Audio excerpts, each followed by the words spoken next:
In today's video, I'm going to teach you how to check your Reddit search history. Even though it sounds simple, Reddit's interface can be a little confusing, especially if you're new to the platform or using it on different devices. So I'll walk you through it slowly and clearly, and by the end you'll know exactly where to look to see what you've searched for before. First, open Reddit and make sure you're logged into your account. This can be either on the Reddit website in your browser or in the official Reddit app on your phone or tablet. Being logged in is important because your recent searches are tied to your account, not just your device. Now look toward the top of the screen for the search bar. On desktop, this is usually at the very top, near the center, and it might say something like Search Reddit. On mobile, you'll typically see a magnifying glass icon at the bottom or top of the screen.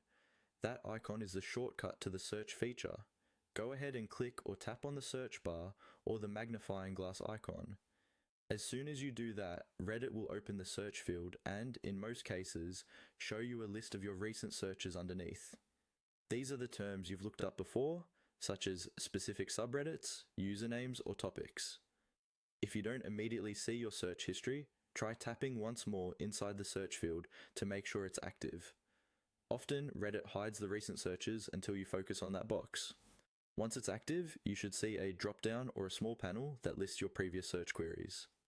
From here, you can scroll through the list and tap or click on any past search to run it again. This is helpful if you're revisiting a topic